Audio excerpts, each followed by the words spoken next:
Okay, so uh, and you are able to see my screen as well? Yes, sir. It's up. Okay. Good morning, everyone.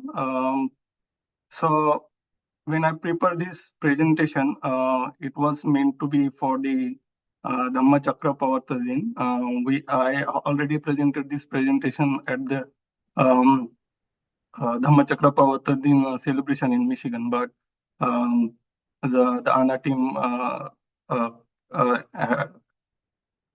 advised me to give me this presentation on online Vihara. So again today I'm giving the same presentation.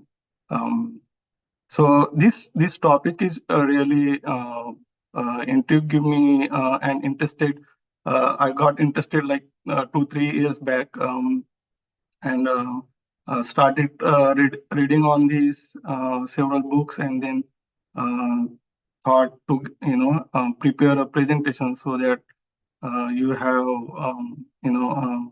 uh, all details in one presentation where we can go and see what are the things related to Buddhas. So just let's start the presentation. So for preparing this presentation, I have used couple of books, um, like Vedic Yuga Ghalmel, Ashoka's Charles, by Charles Allen, and then there is another book, Buddhism, the Religion of Mohenjo-daro and Harappa City, and then Bodhya Sabhita Ki Khoj by Dr. Rajendra Prasad. There are a couple of references from internet as well. Um, Wikipedia I use mostly for the images and some words and all those things, but uh, Wikipedia is always not the correct reference. And then there are a couple of YouTube channels also, like Science Journey, Hamara Atit. They also refer a couple of these books for their presentation. So I watch those videos also, to verify a couple of lot of things related to Buddhism. There is another YouTube channel is Bodhisattva by the Sagar Kamble. He's mostly a traveler with the Buddhist places where he give all the Buddha's stupas, caves, all these information. So that was also very helpful. If anybody interested, just log on to their channel and watch those videos. So moving on to next slides, we pretty much learn in history that how Earth formed, and then how the first life came into the Earth, and um, then there was a period of dinosaur, and after that, about 2 million year ago, uh, humans started to evolve from this species. So uh, all this history, the historians discovered the skeletons of the dinosaurs and humans in their different forms. Uh, so archaeology was very important aspect in all this history when we look at it, and we know this history through the archaeology. Uh, but and there is one really book from the Yuval Noah. He written a book in few years back. He gave brief history on the how the evolutions of human comes to. Uh, I just refer one book, but there are many books, and historians have a lot to say on this one. But looking at this thing, when we come to the history in India, one of the section I put it from the Rajiv Patel's book in Vedic Yuga Ghalmel.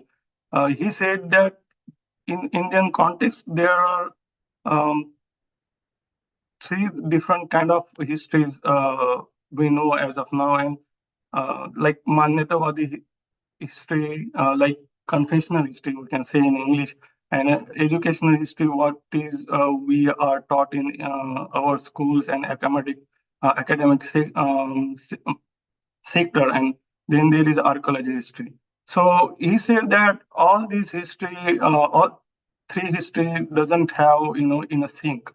They are, very, uh, uh, there is always contradicts with each other. So in confessional history, he says that humankind existed like thousands and thousands years, but there is no actual evidences what they found in about it. And then educational history says that human culture existed in Indian subcontinent around 10,000 years. And also it says that Vedic culture existed before 3,500 years and continued till date. But archaeological history says that Indian subcontinent did not, the archaeologists did not find in any uh, evidences related to Vedic culture or any village, house, or place, coins, manuscripts, or any inscriptions so far. And archaeological history says that they found only most of the evidences related to Buddhist culture, and all these evidences point toward the Buddhist culture existed so long in Indian subcontinent. So this is the timeline uh, what the current or earlier historian predicted that um, after the human evolution there was a Vedic period was continued uh, through the uh, this Indian subcontinent, and then there was a period of Buddha and then the Buddhist kingdoms, and after that, after Gupta's period, again the Vedic culture start from there. That's the prediction is. But the archaeology, if you see, they found the Indus Valley civilization, and this period is like about 300 BC, 3000 BC, and then they also excavated the Buddha's evidences during 500, 600 BC, and after that, the all the Buddhist kings, and then there are number of evidences for that as well. So if we look at this whole timeline, the questions arises, and we will try to find out the answers for those. Um, the, what are the evidences of Gautam Buddha? Was he real or no? And then who was Ashoka? How his history came to know, and which is the old known script in India. So these particular topics are very important if knowing for knowing the Indian history through the point of archaeological point of view.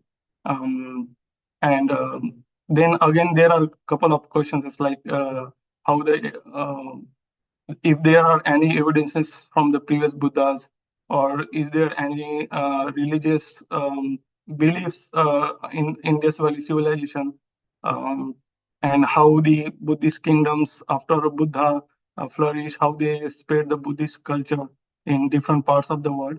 And then there was another question, how Buddhism declined after 10th, 12th century in Indian subcontinent.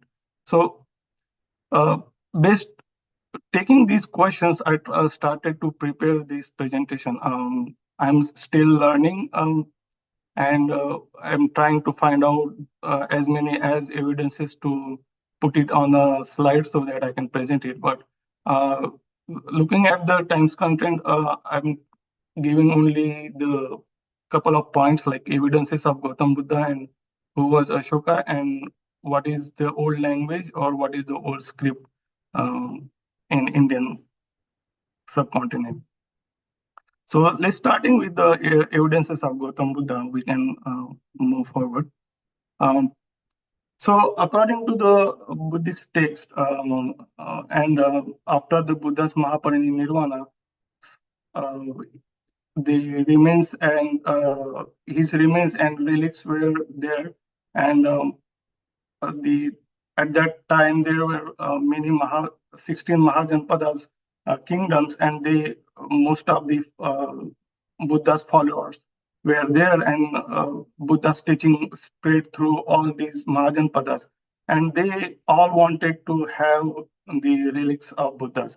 So the Shakya Kul was the Kul where it's called clans. Shakya clan was the Buddha's ancestor clan, and they have claimed that Buddha is belong to our family, so we will have that um, relics with us. But all other Mahajanpadas started to fight with them to have the relics. So then one of the disciple at the time, he um, intervened in their fight, and then he come to the terms that let's decide distribute these relics in equal parts. So there were eight major Mahajanpadas. Then he distributed those relics and ashes also in those Mahajanpadas. So at the time, it says that there were these eight Mahajanpadas like Kapilvastu, Kusinara, Pava, Rajgra, Ramgram, Vesalian, Vitadipa. So these are the different Mahajanpadas. They got the relics of Buddhas, and they created a stupa in their capital city or nearby their kingdoms.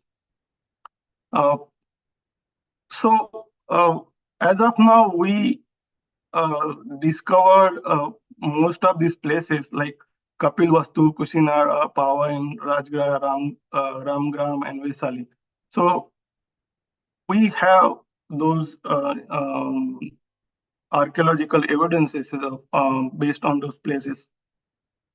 This is one of the stone pillar at the Sanchi Stupa, which was is from the first century, uh, where they have depicted that the all these kingdoms fought with the Shakya clan for getting the relics from Buddha's relics. And there is one stone which depicts that Buddha's relics were distributed among the different Mahajanpadas. There is a picture of there is a site of Kusinara Stup you can see on the picture, and there is another Ashokan pillar in Vaishali.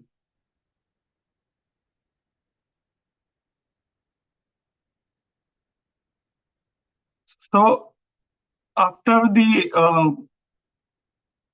200 years after Buddha's Mahaparinirvana, when Ashoka uh, regain come into, he started um, his Buddhist Dhammakranti, you can say, and when he actually there is a saying that after the Kalinga War, Ashoka adopted the Buddhism, but that is also not the true. The Buddhist uh,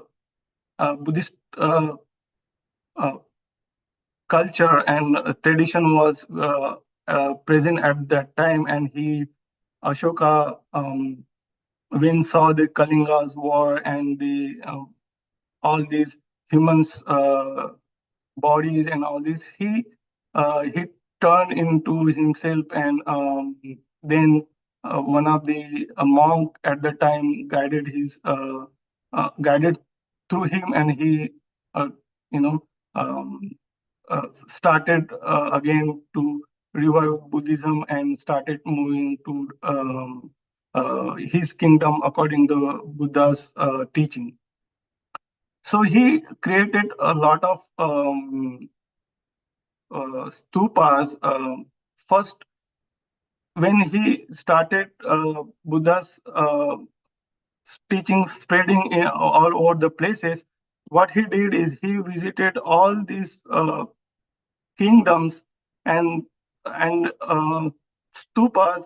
He wanted to take out, open those stupas and get the relics of Buddha, and created 84,000 stupas all across his empire.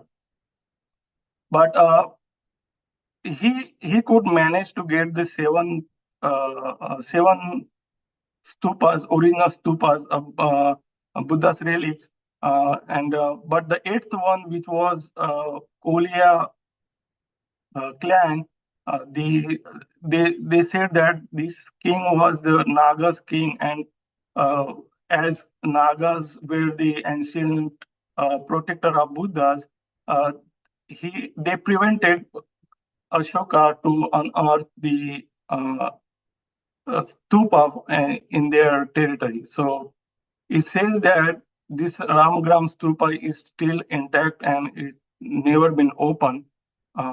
And so this stupa is still in a Lumbini area in Nepal. Many people visit over there every year and pay respect to and homage to Buddha. But um, another book in Theravada Buddhism in Sri Lanka, they uh, they said that these relics were received from this Ramgram Stupa. Um, but uh, these these are these couple of evidences that Buddha's relics were there.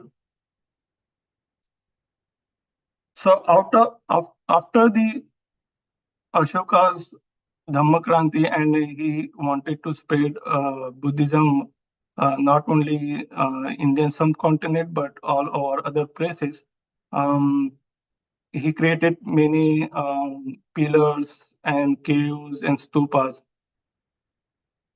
And after that, in like 400, 500 BC, after the um, Ashoka's period, there were many kings like Greeks and Kushans. They also came into Indian um, subcontinent, and they adopted Buddhism as their religion, and they also spread the Buddhism afterwards.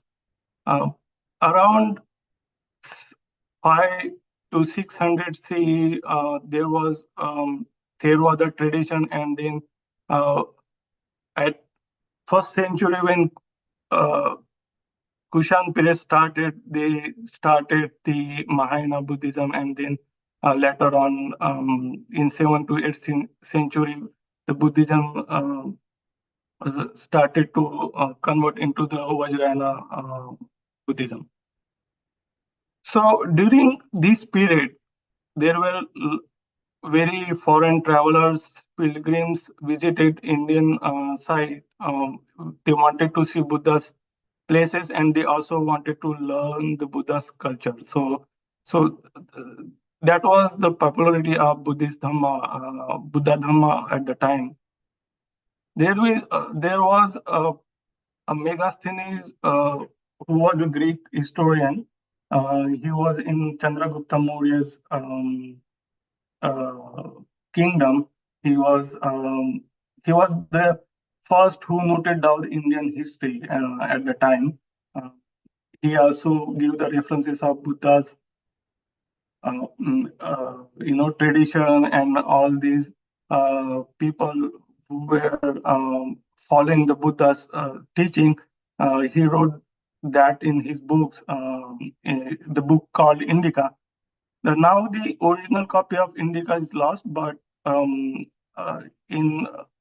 18th and 19th centuries, they have reconstructed the Buddhas and sorry, the history of Buddha, or history of Indica again from the original Megasthenes book. So in 4th century and 6th century, there were other Chinese travelers who were also came as a pilgrims and also as a student. They visited different Buddha site, like Kapilvastu. Bodh Gaya and Shravasti. Payan actually he stays 10 years in India, and he visited all these universities also, and he note down all the in his travel note the history at that time. And then there was another Chinese traveler, Yi. He came in 7th century, and he was a student in Nalanda University. So he studied Buddhism with many different monks and other known other Buddhist students, and he translated the Pali language and the later on this Pali language or the script was hybrid Sanskrit, which he converted those into the Chinese uh, text, and he took that text to the China as well. Then there was another um, the scholar, we can say, an historian. He was Hinsong. He also translated many texts from original Pali script to Chinese text, and he traveled across like the Ising and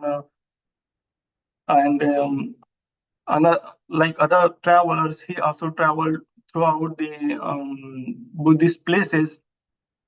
He discovered actually he note down all these places in his travel notes. Like you can see this Ravasti, he also visited there, and then he give the descriptions of each Buddha's places, directions, uh, the distance from one particular places to another place. So using his notes later on, Alexander Cunningham excavated many Buddha site at the time.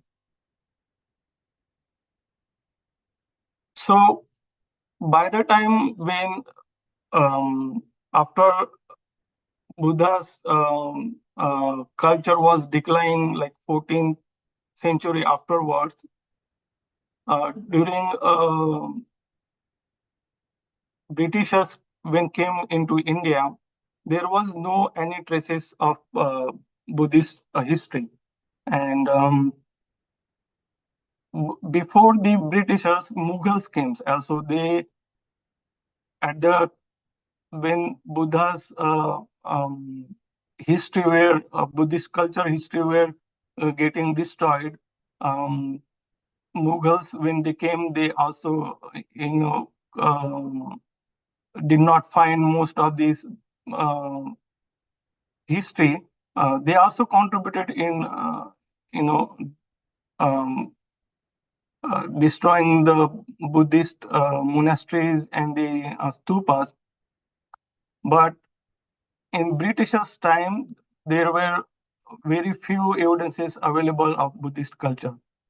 So the Alexander Cunningham was the British Army engineer, and he got very interested in knowing through the excavations. His early on when he got interested in uh, this excavation, he started uh, excavating the places based on the Hindstown's note, like Sachi and Sarnath and Barut's group, Barut Stupa. He started to understand the Buddhism, uh, um, how Buddhist history was there earlier, and he started to note down all these Buddhist history through the archaeology.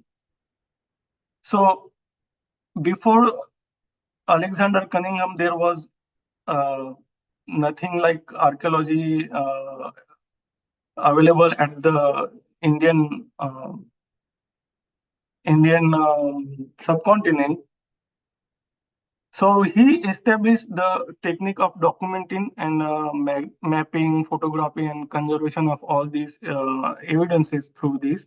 And he established like how archaeology should be done, and That's why he also called as a father of archaeology of India. So he led the many excavations, and after that he also got interested in Harappa site. He started visiting Harappa site in 19th century, like 1853 and 56. And later on, based on his findings, Sir John Marshall discovered the Indus Valley civilization in um, 19th century afterwards.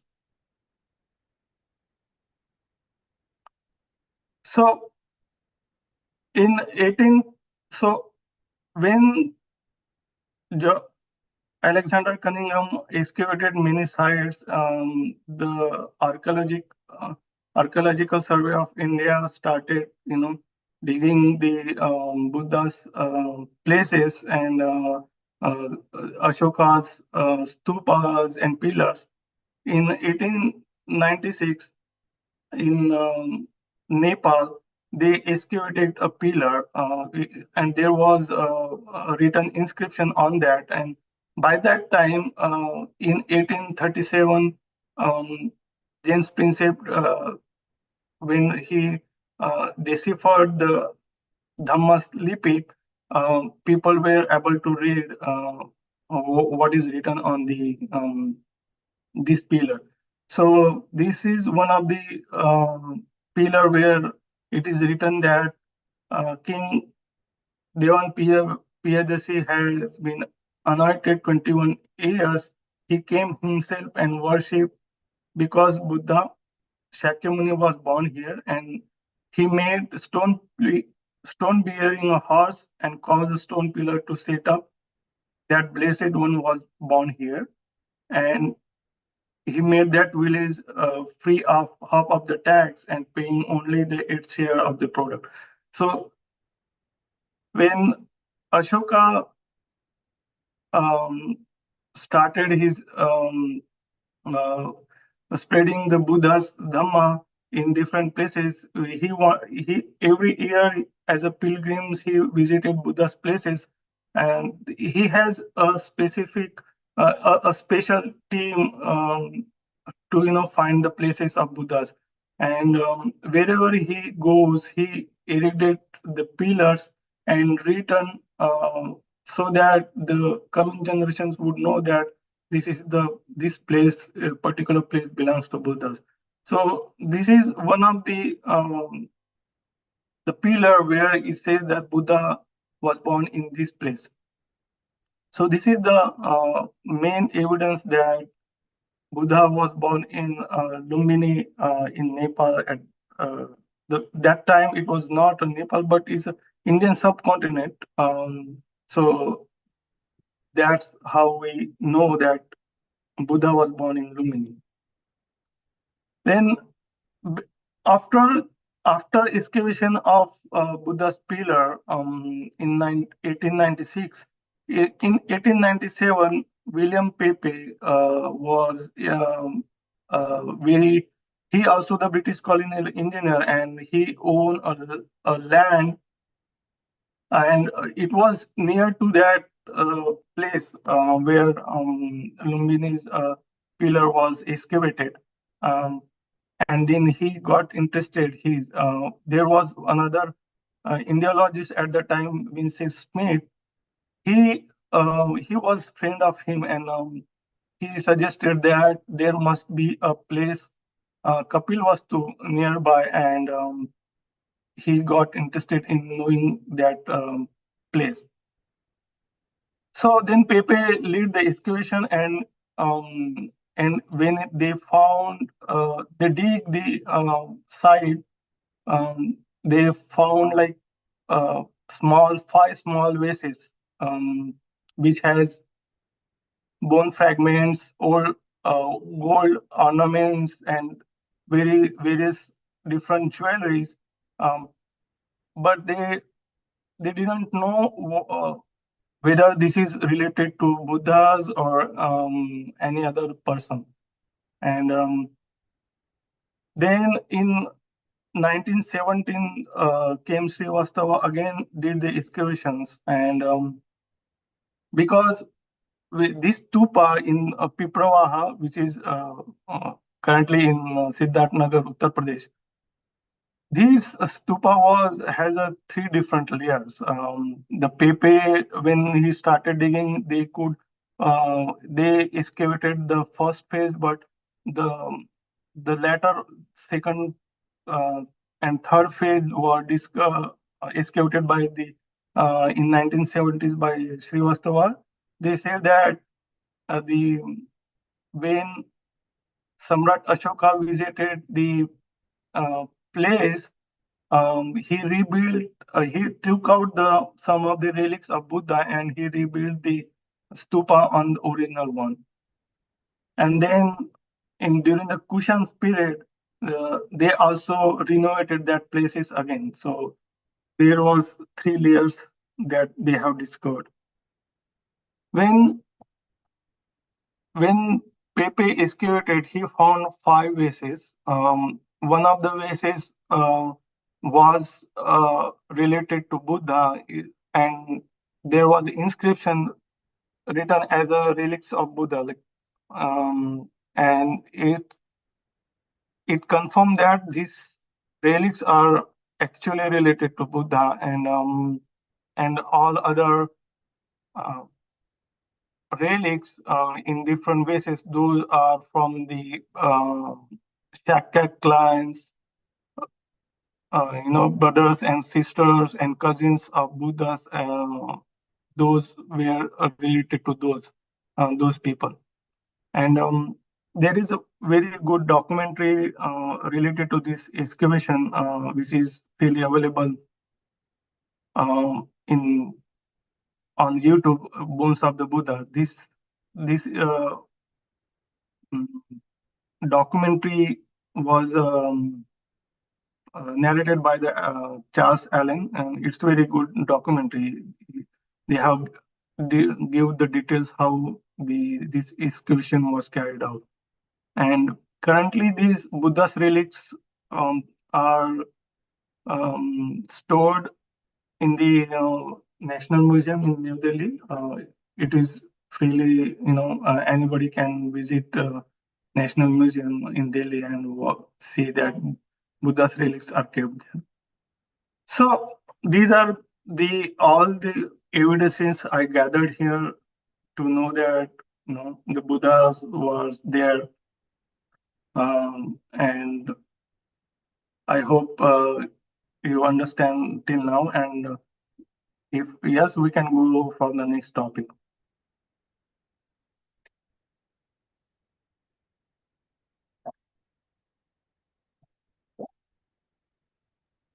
So until now, we saw that what are the evidences, archaeological evidences related to Buddha. But the question is, those all these evidences from the uh, Buddhist history came through the Asoka, the king who uh, built many stupas and pillars, caves, write the inscriptions. All this Buddhist culture, um, he was he was the king, uh, very much responsible for spreading initially Buddha's Dhamma in different parts of the world. So the question is how Ashoka's history came to know. Um, during the during the Britishers period, when there was no history known, how his history came to know. So we will start looking at that right now. So this is one of the inscriptions in Ashoka pillar in Lumbini, and I'm pretty sure all of us can read this because um, this is written in Roman script, and many of us also know that this is the language, is one of the Prakrit language, and this is translated in Devanagari script. So you can also read about this, how you can read this one, right?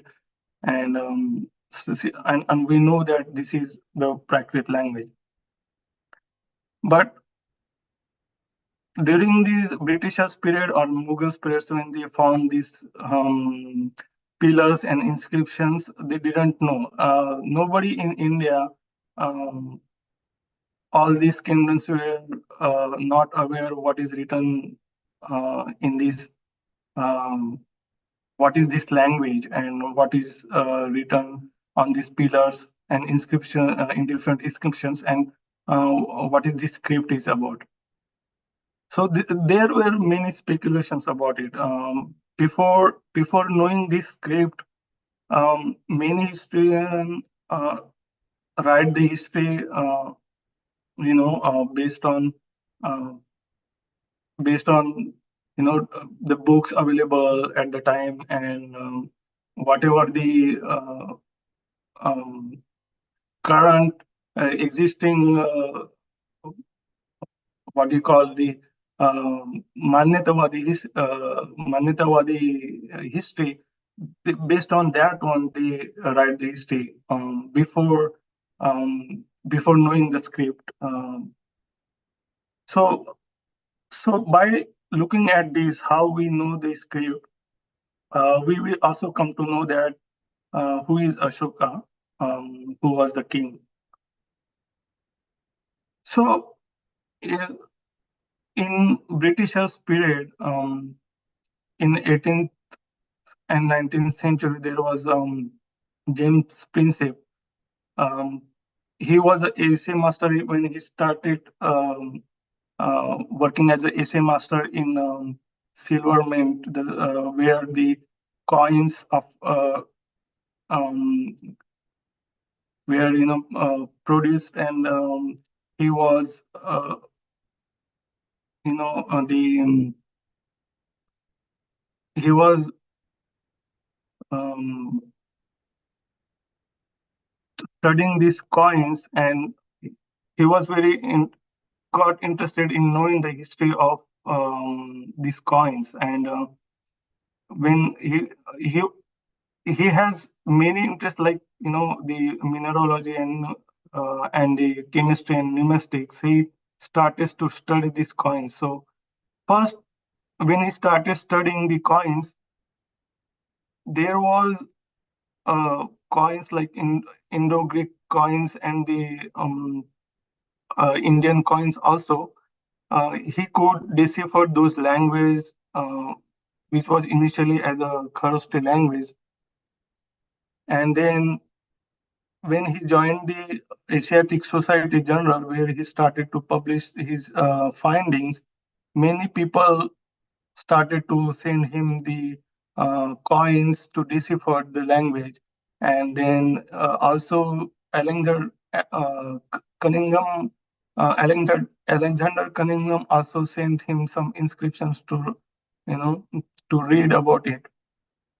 And then, so he started to take interest in this various script, and he started to study it. And after the excavation of Baruch and the Sanchi Stupa, there was number of letters he found common, because these stupa were built by the donations of many people at the time, and and that inscription, their names and their how they donated for building those stupa, it is written in that inscription. So there was two common words he found it that one was the da and another was na.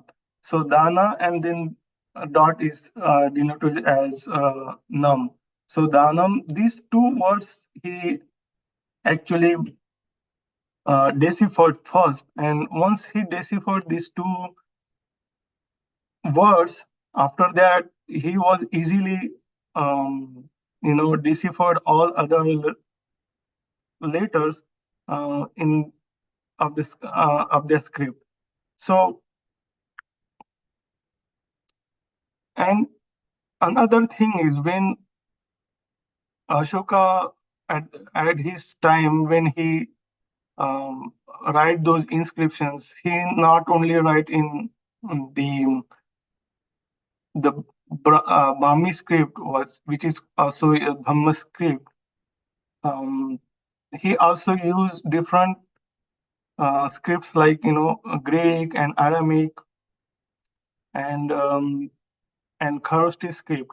So those all these different inscriptions were present at the moment when James Prinsep was studying. If so, there was one of the inscriptions called it is in a Kandhar rock inscription, which is actually a bilingual script. So with having a bilingual script, once you know that one language, then it is easily this easily uh, readable the another or deciphered another unknown language. So that's how he got interested in knowing the Dhamma script.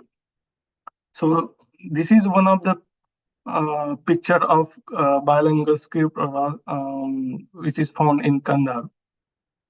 And these are the four different script. One is Burmese script, then Kharosthi script, and then Greek and the Aramaic. So at the time of Ashoka's period, there were many different, the kingdoms from the Greeks and Kushans. They they came to study Buddhism, and there were a lot of interactions between Mauryan kings and these kings. So and there was the exchange of language and all this were happening at the moment. So the Burmese script and later on this Burmese script also got evolved into different script in India. So once we know that the Dhamma script is readable, then we can decipher when we can read that what is written on the inscription. So this is Burmese script, and then we translate it into Latin script and then in a Devanagari script. Um, so this is all we already read about it. There is another um, rock inscription we found. Until then, many historian has a question whether Devang Piyadasi king was another king or who he is actually.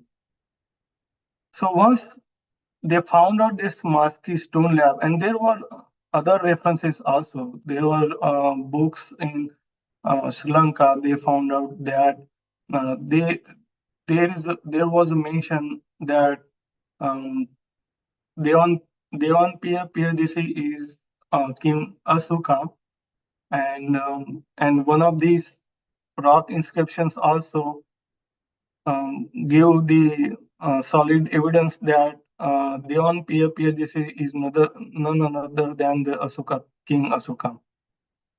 And when this script was deciphered, they said that it is a Brahmi script, but um, the one of the inscriptions when Ashoka written this all these inscriptions he write as a Dhamma lipi, means when they gave the name as a Brahma script, that was not actually correct one. It is actually a Dhamma script because another points to be noted during this period is right.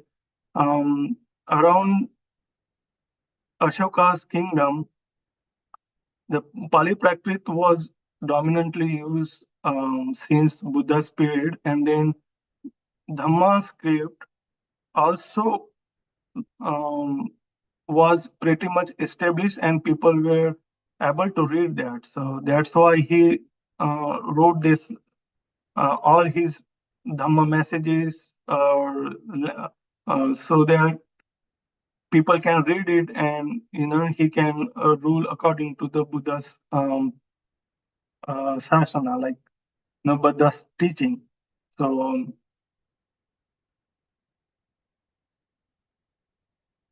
so based on, so thus we find who was the Ashoka king, Ashoka. And then another question we wanted to focus on was which one is the old script, and which is a really point of debate right now. Uh, there are many historians um, give that they found some inscriptions like this is, Sanskrit is older than any other languages. It is coming um, by uh, generations through generations by just verbally, and it was written something at some um, 15th and 16th century. But actually, if we look at the evidences, there is no particular evidences found that Sanskrit is older than the Prakrit language. So we will just look at those evidences, what we know as of now. So when this is one of the chart which was created by the James Prinsep when he deciphered the Brahmi script. He studied different languages and the scripts at that time, and he was able to create a chart where it shows that how the scripts are evolved in um, different uh, a, different um, phases in history, like so he can, if you see in the screen, it, it was the early Brahmi script, and it is, get modified in different years, and then about ninth or 12th century, the Devanagari script came into existence from the earlier Brahmi or Dhammalipi. And this is the chart he published in Asiatic Society of Bengal when he discovered the Burmese script. After that, the evolution continues of the script. In Gupta's kingdoms, there was also that Burmese script gives rise to Sardar and Sindham script. And then if you see at the chart how Burmese script uh, evolved through the Gupta script, and then how it is uh, evolved into the Devanagari script, you can see his many words. These couple of these letters were added later on, but in earlier Burmese script and in Prakrit language, these words, uh, the, these words were not there earlier.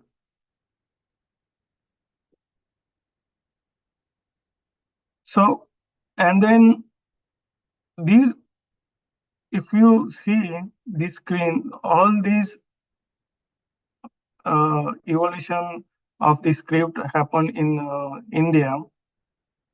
This is after the Burmese script, but the question remains how Burmese script evolved.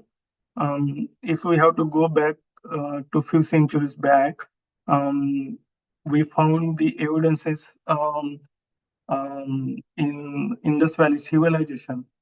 Um, we found uh, during the excavation, when John Marshall did the excavation in 1928, around that period, he found many seals. The script was written, um, in a graphical form, um, and these this script is still not deciphered yet because there is no bilingual script available. And if there is no bilingual script available, you cannot verify what is this language is. So, but there was there was a chart when John Marshall excavated the Harappa and Mohenjo-daro site. He compiled this list of Brahmi characters, and he could relate those characters with the Brahmi script.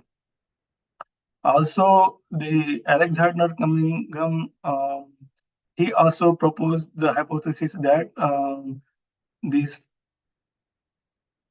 Dhammalipi was, the that was originated through the um, uh, Indus Valley civilization, and it continued to modify it until um, Ashokan period. So, based on all these evidences, I just prepare a chart which distinguish which language is older than which Prakrit language is really older than the Sanskrit. Um, if you look at it here, it says Prakrit is means what is the meaning of Prakrit? It is meaning is original and natural.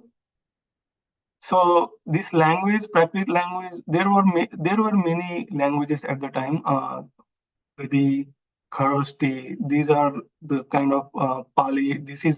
Um, these different languages are the Prakrit languages, called as Prakrit languages.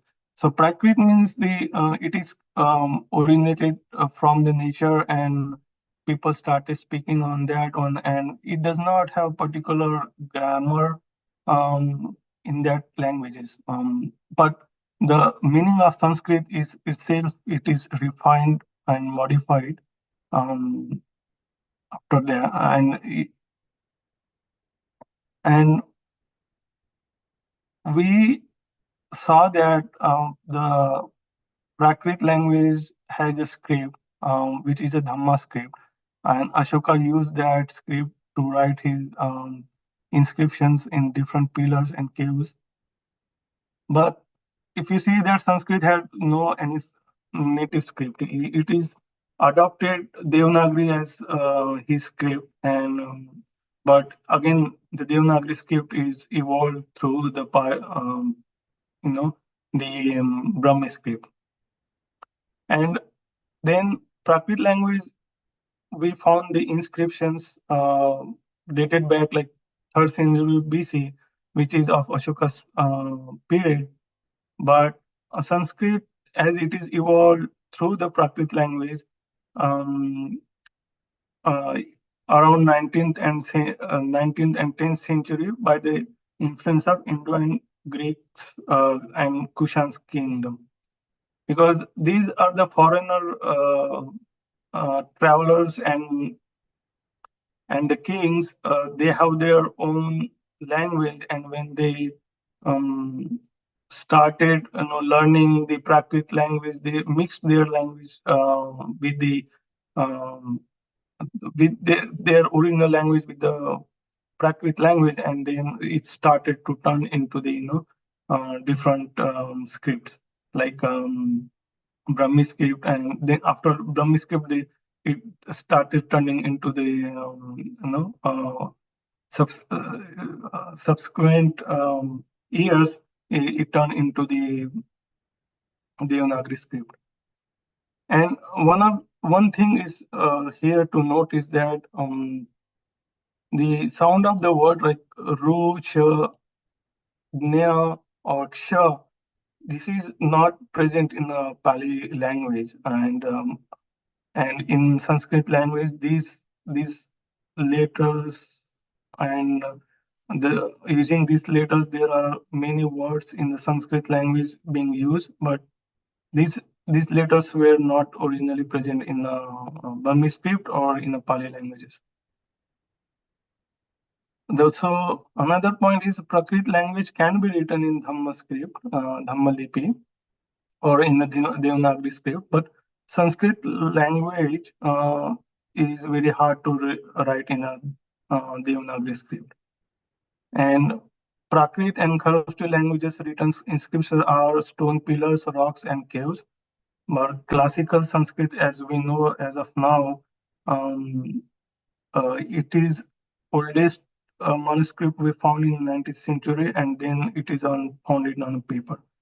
So, so these are the couple of points I wanted to put forward to know that the Prakrit and Sanskrit Prakrit language was the original and oldest one based on the various evidences. So, so this is all I wanted to present today, and we see that uh, Buddha's history, how we come to know, and as well as we saw that the Ashoka's um, how Ashoka king came into existence and how his history came to know. And then we saw that one of the Pali Prakrit language, how it is older than the Sanskrit language. And the motivation and all these motivations come through a couple of quotes from Baba Sahib. While I preparing this presentation, was I showed in this slide, and you can see on this one. And this is all I wanted to present today. Thank you. Um, if you have questions, just let me know. And thanks again for the listening to me and for giving me opportunity to present my presentation here.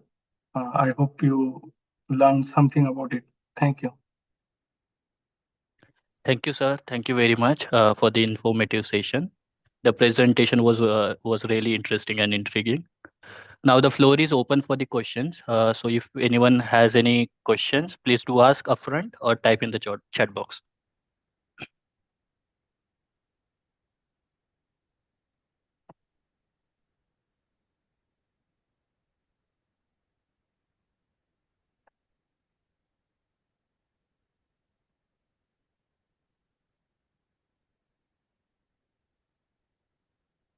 Hmm. Jabim sir, this side Manish Mamankar. This presentation is really good. I have one quick question. We talked like a Dhamma Lipi or Brahma Lipi. So, is in like any? Do we find any script like information or any detail like what is the language real name? Like whether any Ashoka's details? Like did you find that language name anywhere, or we are just like why they calling Burma Lipi? Why not they calling Dhamma Lipi? That is my question. No, actually, when they found the inscription at the time when James Spencer deciphered the language, there were all the people around him were, the Brahmins, and they were holding, all these educational authority with them, right? So, and uh, what I read about this is in one of the book is that why they give Dhamma Lipi was what is Ashoka written in his inscriptions, but that was found later on. When he deciphered, Mhm. they thought that they couldn't, they don't want to give the Dhamma Lipi or any name like that. And since the this is the original first language script they found. Um, it is says that in Buddha's period, whatever if, great things and people were there, they called it Brahman. Uh, so when Sanskrit turned this Brahman word into Brahma or Brahmi, so at that time they didn't know what is Vavan or Brahman word, right? So they give it like Mm-hmm. an Brahmi script for that one. It was later on then we found this Ashoka script. It is written as a Dhamma script, Dhamma Lipi. Yeah.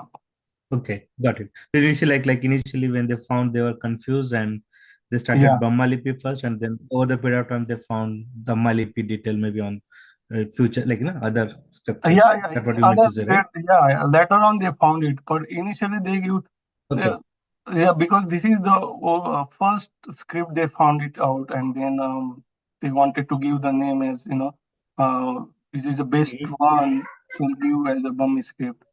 Okay.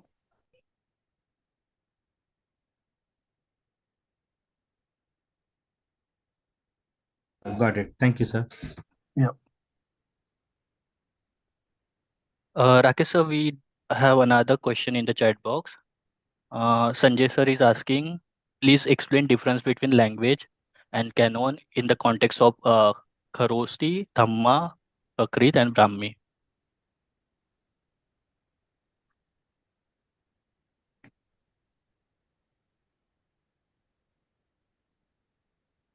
Okay. Yeah. So actually, I'm not any Indiologist or I know much about the script and language, but whatever I studied, that's what I presented. But I will try to give best answer for this one. So in the Pali Canon, when in Buddha's period, there were many Prakrit language available, right? And uh, Armag, Armagdi, Kharsti, and these languages were there. Um, when Buddha started giving his sermon and Dhamma talk, um, he used the Pali language, which is was easily understandable for the people at the time. And if you see all these gathas, which is written in Pali canon later on, those are in a way that it is sounds like poetic way. Um, so so this gatha is in a poetic way, so people can easily remember those um, uh, Buddha's sermon. So it is called as a Pali, but at that time there were very different uh, languages available at the time. Yeah. So I hope that questions clarifies.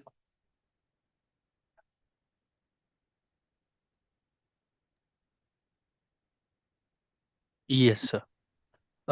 We do have another question. So Vinod sir is asking, what was the contribution of Dr. Babasaheb Ambedkar in retrieving the archaeological and historical evidences relating to Buddhist literature and anthropological studies during his research studies? Any insight, please? Yeah, I mean, this is very interesting questions. Um, I wanted to also study on this question, and I had this question um, very few years back, and then but I haven't got any references right now, and we need to see in Baba Sahib's volumes and go through it and see whether he has given any archaeological references related to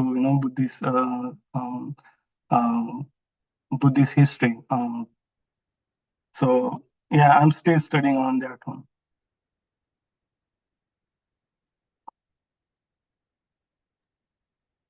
Thank you, sir. Do we have any more questions? Okay. Jabin, can you hear me? Yes, yes. All right. All right. Yeah, this is Mahendra speaking. Thank you, Rakesh sir. This is exceptionally well crafted and well researched presentation, and will this is really uh, impressive to that. In spite of being such a thorough technical professional like yourself, you have devoted enough time and effort to research about our historical origins. That's really commendable. We would like to hear more from you on this topic or any of the rest of the Bahujan topics.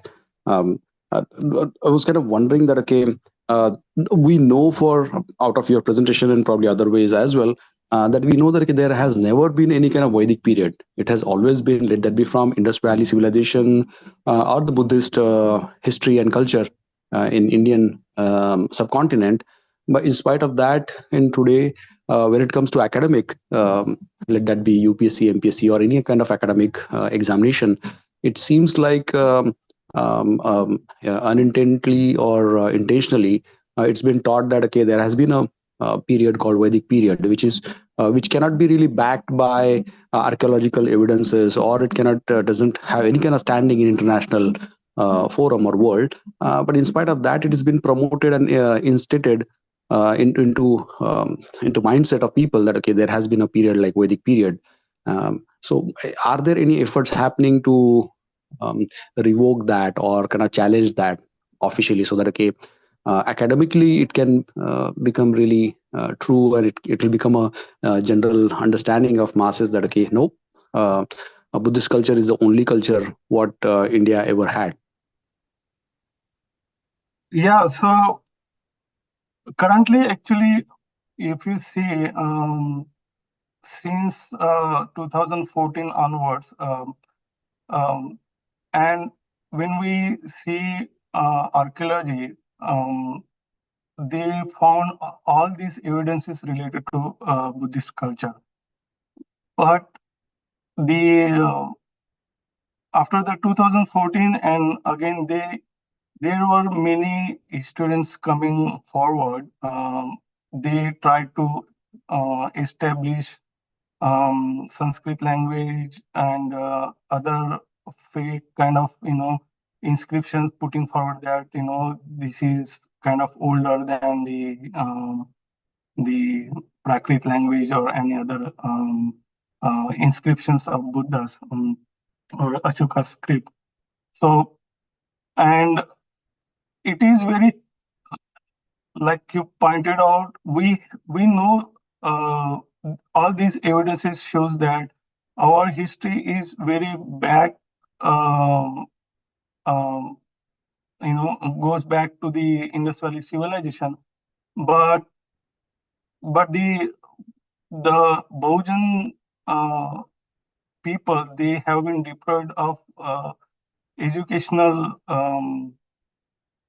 educational access, and all these historians, when they wrote history, they um, based on their scriptures, religious scriptures. So, and again, at current times, it's very difficult.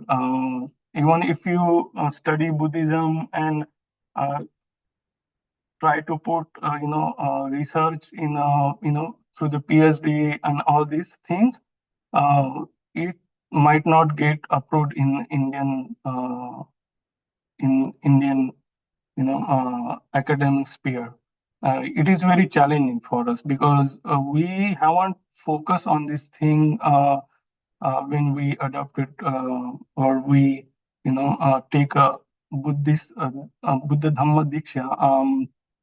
So it's really challenging. Only way is to uh, move forward from here is to spread this history, real history through our people, and only that's the thing we can you know uh, keep in keep us moving forward to know this history to our coming generations. That's what we can do it. There are other foreign historians, and then they are also studying on this one. I think with the new technology advancement, we will have benefit of this new excavations or archaeology. We will see something coming out of it in coming years, I guess. Yeah. Thanks for that question.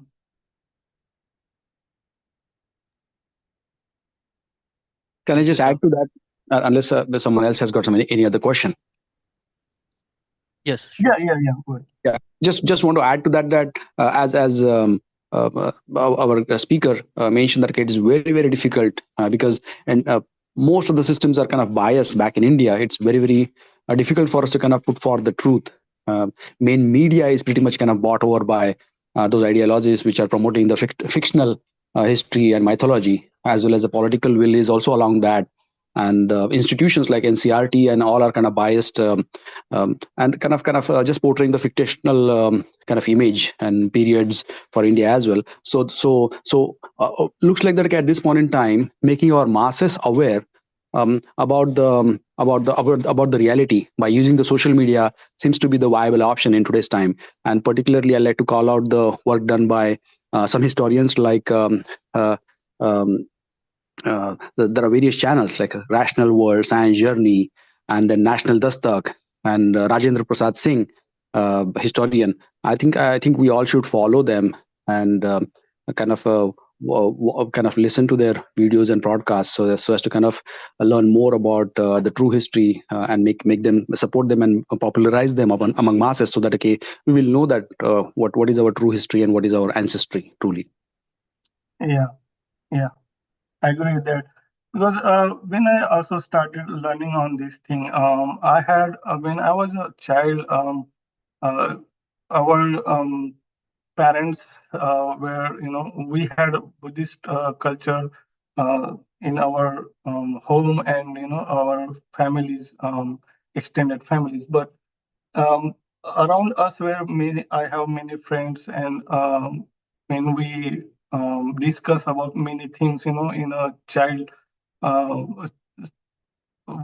we had, I had questions how, how these, things can be there, these are, is there any basis to this, all these gods and other things.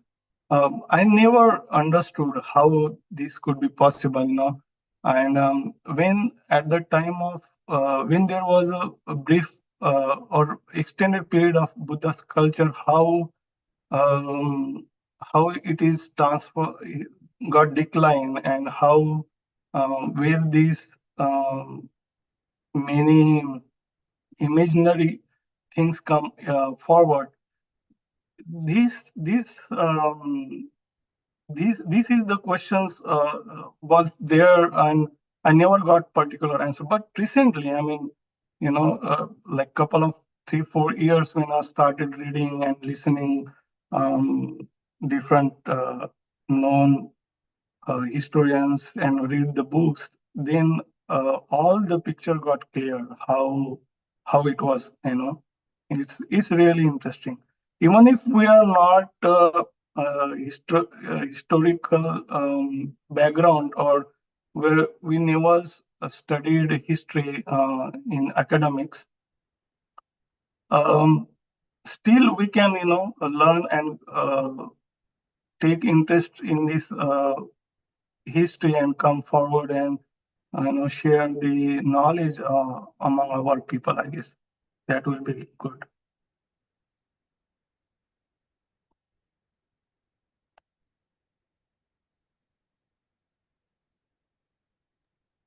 Thank you, sir. Do we have any more questions? Hello. I don't have a particular question. This is Chatak Dhakne from Michigan, but I would like to just thanks Rakesh for accepting the invite from Anna Vihara. and presenting a very informative and educational session. Thank you very much, Rakesh. Yeah, thank you, sir. I have one question. This is Tanaji Sakpal. Rakesh, Yes, can sir. you hear me? Yeah, yes, sir. Go ahead, please. Yeah, Rakesh, thank you for the good, actually, good study and extensive work done by you to present this presentation. Actually, we got this presentation there also in Dhammachakra Pravartan Din, but still I wanted to listen you again. So that's the reason I joined again. So it was very inspirational and very informative session to learn about it, about the history. I have a simple question actually, like after Ashoka until British, whatever the excavation done by British that you have presented, but did we have any other studies or any excavation going on outside India also? Because this actually, Buddhism actually spread across the whole Asian continent. So did we anything going on over there? Because the more we study this religion, the most excavation, we there are new messages or new inspirations we get from that. So is there anything going on? If you are aware of that thing? Yeah, actually, I was reading quite a different news on this one. There was one excavation found out in Mexico. There was going on excavation in Russia and in one of these uh, Israel.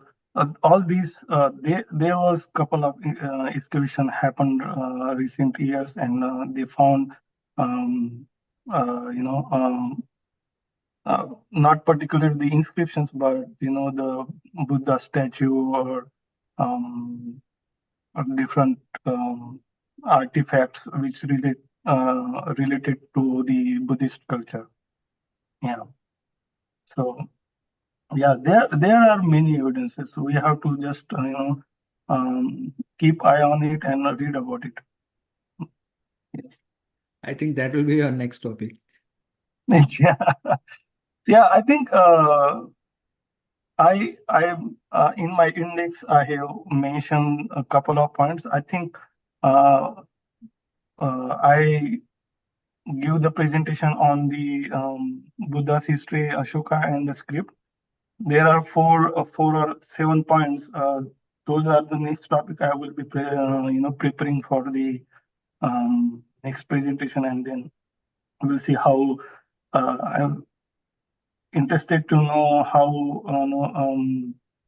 Buddha's what are the evidences of previous Buddhas, and then what was the religion or what were the beliefs of the Mohenjo-daro and Harappa or Indus Valley civilization people, and then that is one topic, and then that is two topics, and then two topics were like how Buddhist, who were the kingdoms of Buddhas after the Ashokas, who spread the Buddhism, and that is one topic. And another topic was to how Buddhist culture decline in India. So these are a couple of topics I'm still interested in.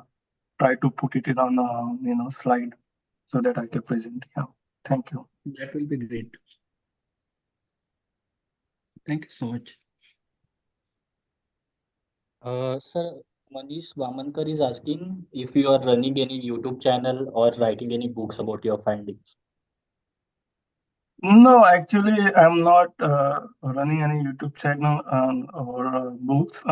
There are many books already written on this, and YouTube channel like Mahendra ji has mentioned about it. Those are doing very good channel. We have to just go through it and learn about the history. They are doing tremendously good job. I think we can.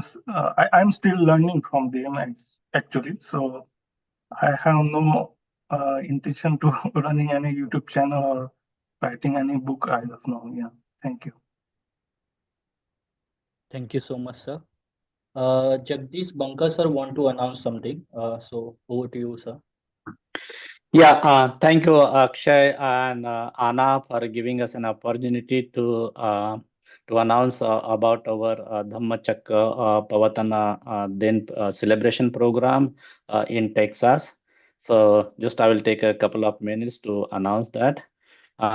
So we have a program on November 3rd, which is a Sunday from 11 to 5 p.m.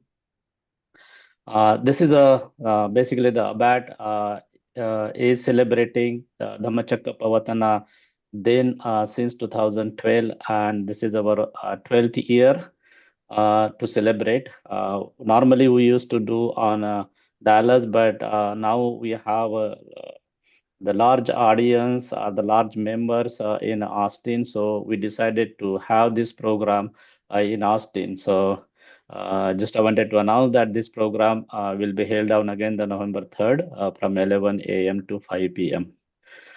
We have a special guest. I think we all are aware about Dr.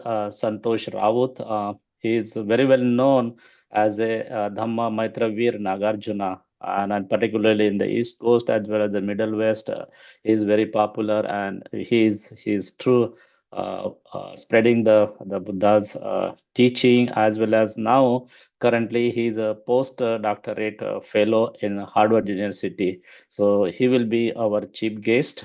And then we have Professor Scott from UT Austin itself. We all are very well known about the Professor Scott, and he will be our another chief guest. So with this also, what we have decided to take this privilege to have some program in the UT Austin, and then we approached the Professor Scott Stroud to have a kind of a lecture, 1 hour lecture of Dr. Santosh Raut in UT Austin, and the UT Austin University.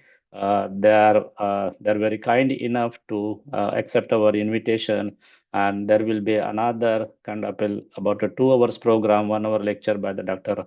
Santosh Raut in UT Austin. That will be held from 2 o'clock to 4 o'clock. Also, we decided to donate Baba Sahib's volume, which Anna, in collaboration of Anna and Abat, we are going to donate the set of Baba Sahib's volume to the UT Austin University. So just a request to all the members, ANA members, whoever present here, or also we are distributing our flyer. Please, if you know anyone nearby living in that, and if anyone is flying to this program, please let us know, and also spread this message, and not only to the friends over here in USA, but also way back in India, whatever the WhatsApp group are there. Please spread this message so that they are aware that in USA, we are still keeping the light on of Dhammachakra Pavatana Din. So that is what I wanted to make an announcement today. And again, it is on the next Sunday, 3rd November. Thank you again, Akshay, as well as the Anna. Always we collaborate together for giving this opportunity. Thank you, sir. Chatak sir, do you have anything to announce? No, Akshay, I think we can close. Okay. Thank you, Bankar sir. Thank you, Rakesh. It is time to conclude our online Vihar now. I want to thank you, Kid Motivational Story Leader Anvi Junkhare and Kranti ma'am for the conducting kids session. I would like to thank you, Mr. Rakesh Raipure sir, for sharing their view on Indian history, Buddha, and archaeological evidences. I like to thank you all the participants who joined today and plan to join next week too. With this, we conclude our today's online Vihara. Thank you. Namo